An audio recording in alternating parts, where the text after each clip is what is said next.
Do I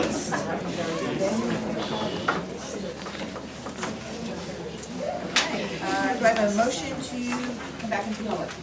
Rick, and a second, Suzanne. All in favor? Aye.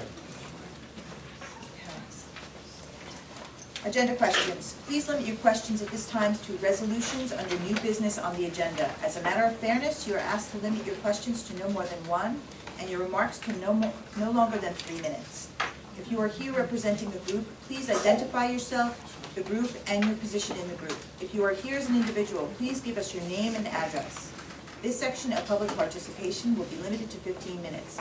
And please specify the specific resolution you are referring to in your question.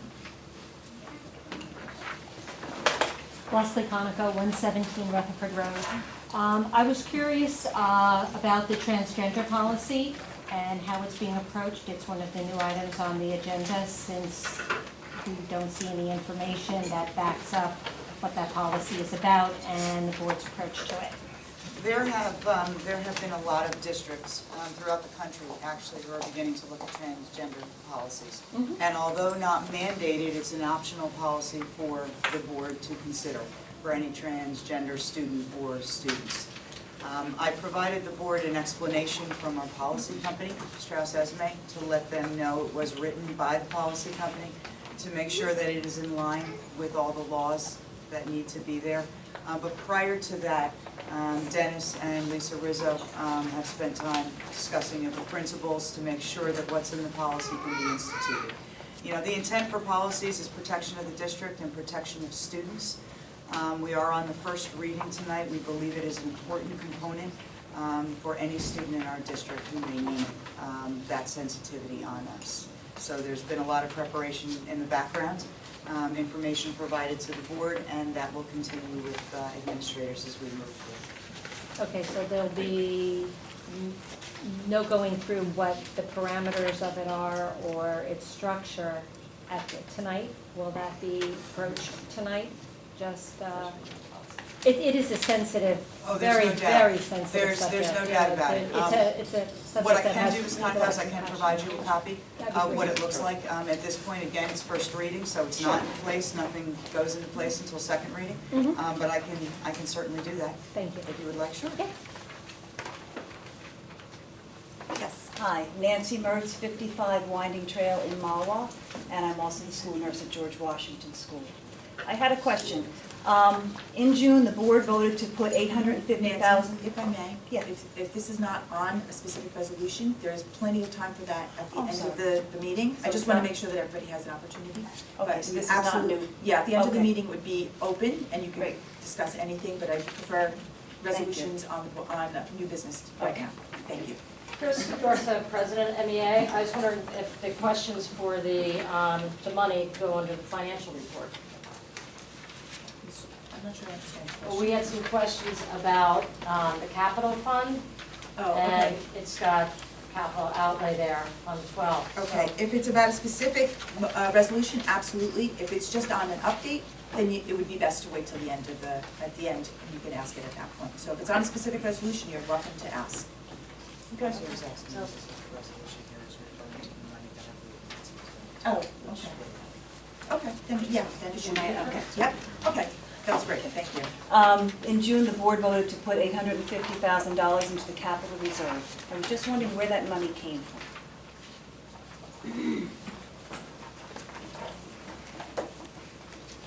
I think it came from the taxpayers of Mahwah for the most part. I guess something like 92% of it would be the taxpayers of Mahwah. As we're getting towards the end of the budget for approximately the last 12 years, the board has put money into capital reserve. We've also taken money out of capital reserve. For the record, that has nothing to do with resolution 15A. Okay, I'm sorry, I sorry. just- Well, that's okay. I figured let's get it. We'll get it over I'm a with. taxpayer, so. We, Sue Dorsa, President of the MEA, we do have a couple questions about the capital fund. Do you want us to wait to the end, Ed? Because you're saying this doesn't... Well, if we're following board policy, capital outlay and capital funds are not the same thing, so I'm going to assume you're asking a different question.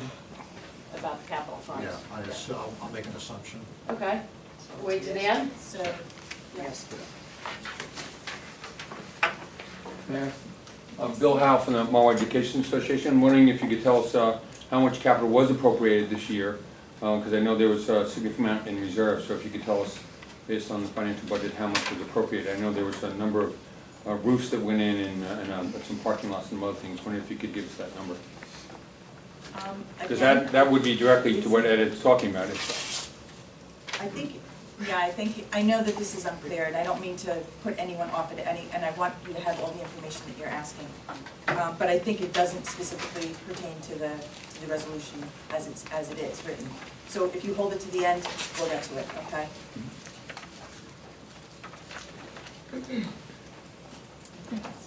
Evelyn Slackbarrow, 43 Thunderhead Place. Just the first reading of the policies again, and the second reading and the adoption of the other policies. Is it possible to put a copy of the policy on the website so that the public can see what the policy is for before the meeting? After the second reading, we can After do the that, second once it reading. becomes final and approved by the board. So the policies you're looking at, the transportation ones and the bus driver Right. responsibility will be up in the next couple of days. So they won't be put up until they're actually voted on and into place? That's correct. Okay, so we don't really, we would have to ask you individually for a copy to see Yes. it beforehand? Yes. Okay, thank you. Okay.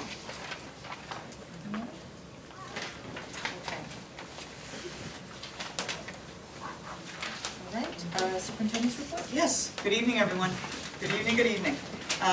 Really awesome start to the school year. I asked the principals just to give me some anecdotes about the beginning, so if you would indulge me for a couple of minutes, it is why we're all here. Betsy Ross spent the first day of school reading a book called This Year Will Be the Best by Kay Winters. The book was a springboard to Betsy Ross's long-standing tradition of hopes and dreams. Our students' hopes and dreams will be their goals for the year. Ms. Tauchert shared that Betsy Ross, we believe taking the time to help children articulate, write, and share their hopes and dreams sets a tone of collaboration and mutual respect. What a wonderful way to start the year. Ms. Chrysomalos was happy to report that arrival and dismissal during the first week of school went very smoothly. In fact, both she and Assistant Principal Schessler think it was our best opening yet. They both shared that parents were most appreciative of how beautifully decorated and welcoming the school looked and how warmly the children were received. Over at George Washington, the opening of school was a success. Students came in the first day excited to see friends and tell tales from summer vacation. Their enthusiasm continued this week as our students shared their hopes and dreams and set goals for the year. Mr. Ulmer wanted to thank all of the GW parents for following school procedures and helping to make the start of the school year as smooth as possible. Great accomplishments and lots of fun ahead. Joyce Kilmer, there is a genuine sense of excitement as the new year has begun. Dr. DeToro shared that students are getting settled in, learning new routines, and getting the general understanding of our theme for the year, possibilities. Dr. DeToro and Dr. Bovino met with 4th and 5th grades to welcome them, but have also begun their student administrative meetings, where each student meets with an administrator to share their personal and academic goals for the year. Over at Ramapo Ridge, Mr. Miller shared that the opening days at Ramapo Ridge provided teachers and students the opportunity to get to know one another and experience our positive school climate. Teachers designed numerous activities that promoted cooperation and collaboration in order to foster an encouraging and supportive learning environment. Finally, at the high school, Mr. Pascal shared that Newsweek magazine recently reported the top 500 schools in the country, and Mahwah High School was ranked 169. The athletic teams at the high school are off to a great start, with girls tennis and boys varsity soccer winning their opening season games. Other sports start their competitions later this week. The first football game is Friday at home against Fort Lee High School. The Marching Thunderbirds are prepared with their halftime show based on themes from Hunger Games. STEM research and design course in the science department is off the ground under the direction of their teacher, Angela Smalls. And finally, Mahwah High School is now offering 22 AP courses with the addition of AP Art History. It is going to be a fabulous year, and it's off to a great start. My thanks to all of you here.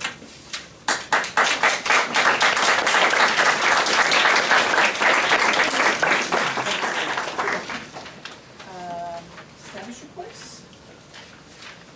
Sure. Hi, everyone. Hi, teachers. Dr. Shaw and I did our rounds, went to each of the buildings to see what was going on, visited some classrooms.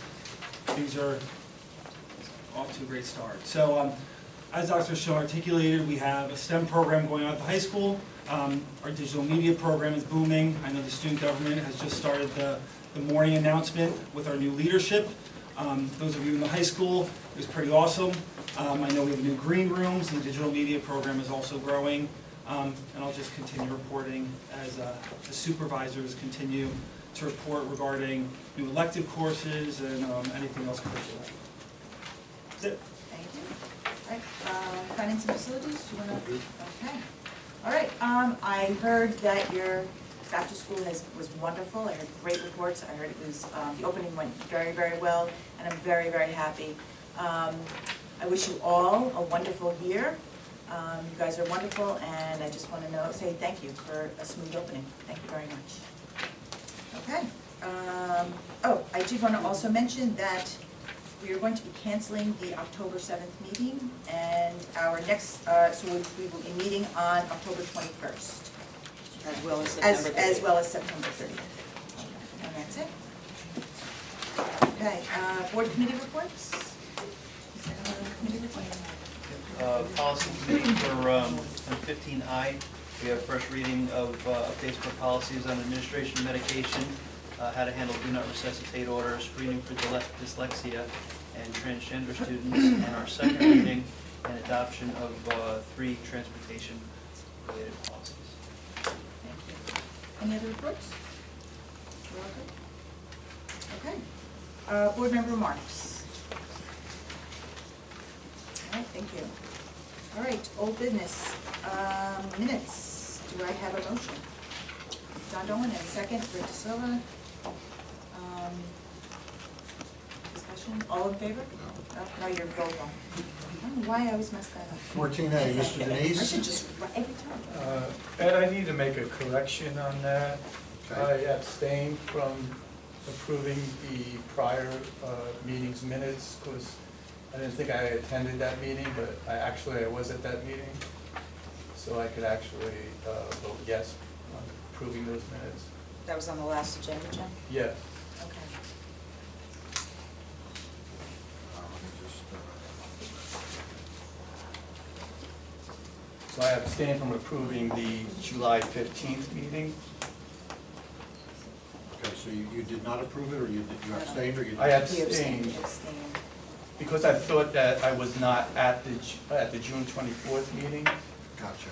So, in fact, I was at the June 24th meeting, so I could actually vote yes on approving those minutes. Okay, we'll come back on that. Mr. Dolan? Yes. Mrs. Salverini? Abstain.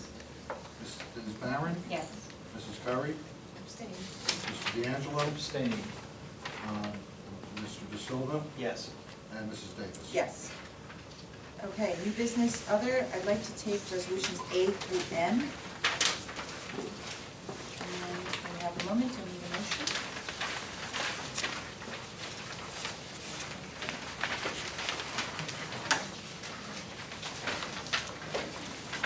A motion, Rick, a second? Doug? Any discussion, questions? Okay. 15A through N, Mr. Denise? Yes. Mr. Dolan? Yes, Ed, abstain on 15G. Mr. Salverini? Yes. Mrs. Barron? Yes. Mrs. Curry? Yes. Mr. D'Angelo? Yes. Mr. De Silva? Yes. And Mrs. Davis? Yes. Okay, I'd like to take 16 new business, also resolutions A through U.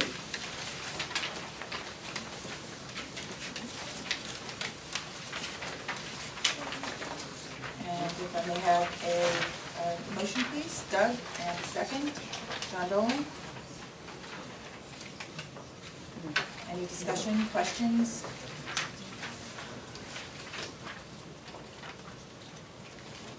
Ready? Okay. 16A through U, Mr. Denise? Yes. Mr. Dolan? Yes. Mr. Salverini? Yes. Mrs. Barron? Yes. Mrs. Curry? Yes. Mr. D'Angelo? Yes. Mr. De Silva? Yes. And Mrs. Davis? Yes. Okay, public questions or comment. Please note this section of public participation will be limited to 15 minutes.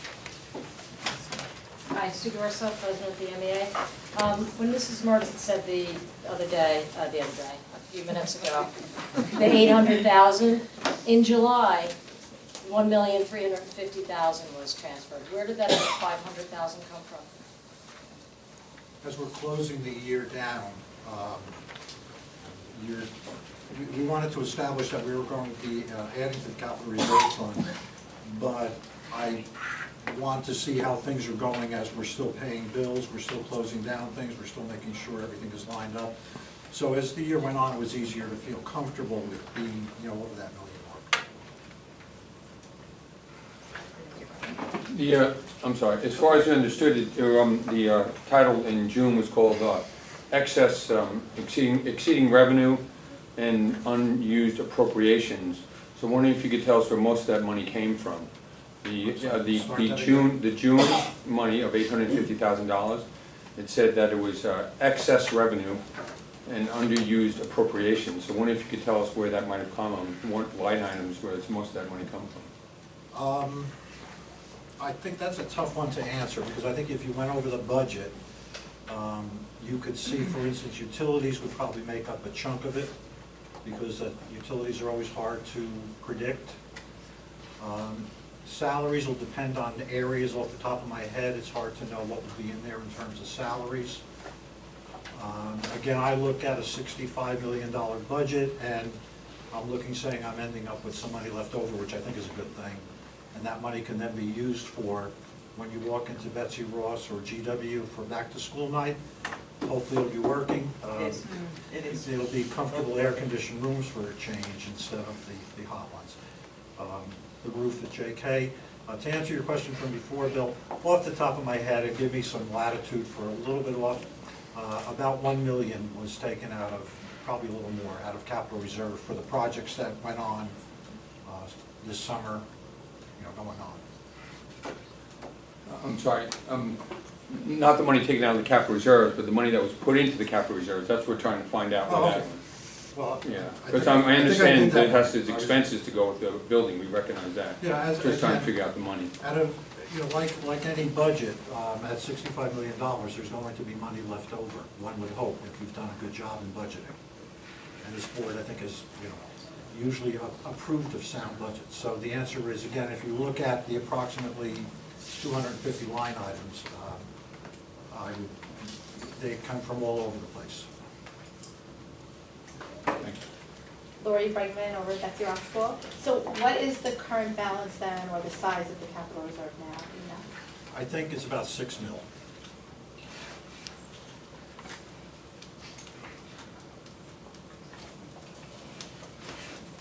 Any other questions? Yes, go ahead. Okay, Go ahead. I'm sorry. Go ahead. Hi, Lori Edwards, Lenape Meadows. For how many years have excess funds and unexpended appropriations been collecting capital funds? Since 2002.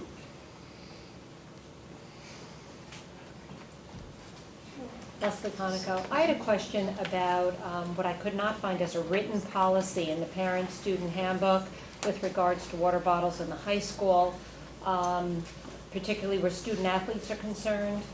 My daughter runs cross-country and has had a very rough go of it.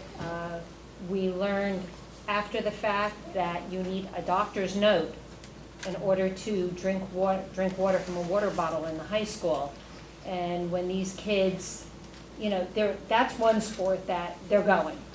I mean, it's 7 miles, it's 5 miles, it's whatever, it's in the heat. Proper health to prevent dehydration. We had a kid collapse yesterday before the finish line from dehydration. We need to let the kids know and maybe modify that, because that's a huge health concern for the kids during these, the early school, end of year school sports, where they really feel the heat when we have these days. I understand what you're saying, Mrs. Conoco, and I agree with you about the hydration and the importance of that. I also agree with the policy or the procedure that the high school has in place as far as getting permission from the parents are concerned. What I would suggest is talking to Mr. Pascal. Okay. Who will talk with Mr. Pelletier to work on that. Yeah, because they need better notification. Every parent who's got a kid going into a sport during that season should know about that. And it comes more to light now with the heat and the humidity and everything going on across country is perfect. So I would definitely reach out to Mr. Pascal. I'll give him a heads up and let him know you'll be reaching out to him. He can work with Mr. Pelletier and see whatever communication they see fit for the high school. Sound like a plan? Yep. Good. Hi, Jenny Letter from Nothing Meadows. What was the bid for Source for Teachers? The bid, well, we have renewed the contract for several years now. Off the top of my head, last year we paid them a little over $400,000. Has anyone done a cross-benefit analysis to see if it's working? We did a cross-benefit analysis when we went out to bid, and the answer was absolutely, it is working. Keep in mind, again, when we're looking at that, you're looking at a service plus the cost of the sub, plus the ancillary time that goes into training and all those things. So the answer is yes, there's no question that it's still worthwhile. Bill Howe again from the Mahwah Education Association. My final question is wondering what, since I know you plan often, especially in your financial expenditures and in repairing building, what do you expect to do with now, as you said, was the $6 million in your capital funds? I recognize that is not useful to daily budgetary needs, but what is the proposal in the long run that will be done with the $6 million that's in that fund that you're saving for? There's a slew of projects that, as the year is going on and the budget is being put together, you'll pick the 3, 4, or 5 of those that make the most sense at that particular time. And so the answer would be that, again, in terms of more roof replacements, we still have a boiler to do, and we kind of move slowly through that. There's going to be additional work necessary on the athletic field. So you could spend $2 million without a problem. If I may, in the last year, I believe 2 roofs have gone on, and I don't know your insides of what you have purchased, but I do recognize last year there was about $4 million in there, and we put in 1.35 this year, so it seems that we were able to expend it on capital, and meanwhile we still had a significant growth in the capital fund. So it seems like a significant amount of money, $6 million to spend on roof, which could be a significant investment considering we've now replaced 3 roofs and replaced, I believe, correct me if I'm wrong, replaced the field. So it seems like a tremendous amount of money to replace a boiler, which, if I have correctly, goes for about $250,000, since we did that in one of my buildings. So I'm wondering where we might spend $6 million. Seems like a significant amount of money to have. I would think the answer was obvious. It's not. That's what I'm asking you. Thank you. I don't know if everybody else knows either. For those who have been monitoring board stuff for at least the last 2 or 3 years, the board had originally budgeted to do an athletic facility that got taken out, like the bids were rejected. So although the money was, quote, set aside out of that fund, the monies go back in. At the same time, other monies were spent for other projects that were also allocated that year. So, it's really, there's no magic to where the money went or came from. I know that. Thank you. Evelyn Slappout, 43 Thunderhead Place. So there are no big projects that you plan on doing at either the high school or any of the other schools, besides for maintenance projects? Yeah.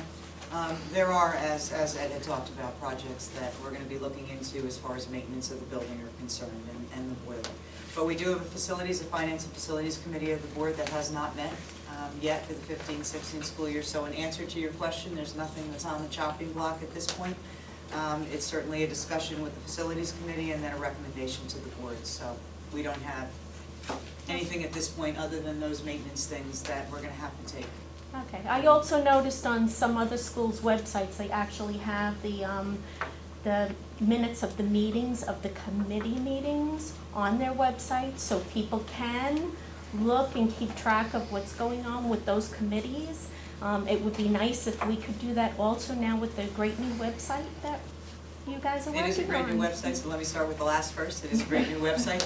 The board does prepare committee reports for public dissemination at their board meetings, and they will report on that. You've been at meetings where they do that. As well, as far as moving forward and placing those committee reports is something that the board would have to consider, Mrs. Slugberg. Okay. On the beautiful new website. Okay, thank you. You're welcome. Anything else? All right. We can bring that up at the next PR committee meeting. Okay. I have one last question. I noticed, new for this year, that at the high school level there are, I believe there's 2 courses, a math part course and a language arts part course. Now, quite honestly, as a parent, those titles to me say that you're teaching to the test. As you know, I'm not a fan of the PARCC exam. I don't plan on having my son take it until it's actually put into effect for his graduating class that he has to take it. So I guess my concern is that, to me, as a parent, if you're potentially going to put my child in a course like that, that's telling me that you're teaching him how to take that test. You want to Yes, start, Malcolm? yes and no. I mean, it's a college and career readiness course, and there are college and career readiness standards. So it's aligned to the Common Core, just like every other public education course.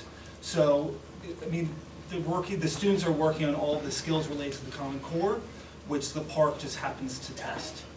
Okay. And the Common Core is still up in the air now because of Christy, right? Because he's flip-flopping on that one too. That would be Christy Christy. flip-flops a lot. That would be Christy. However, the Common Core is still part of our world. It will remain our world until we're told differently. And as far as preparation for the test is concerned, day one, when kids walk into kindergarten, they are learning how to test and learning how to assess. And we would actually be really putting our kids at a disadvantage if we didn't help them with an understanding of format, if we didn't get them ready for college. So although the title of the course may send up stars, I understand what you're saying. I know how you feel, Mrs. Slockberry, in regard to the PARCC. However, I will say, with many of our teachers here, the diligent job that they do to get our kids as ready as they can for the test and for life and social skills is second to none. So if it's just the title, I understand what you're saying, but we do it from day one. They do it from day one. Okay. Well, I'm not a big fan of the testing every year, so I know. I Mrs. believe it Slockberry. should go back I to know. the gap year. So. I know. Okay. Any other questions or comments? Okay, if there's nothing else, may I have a motion to adjourn? Doug and John Dawn. All in favor?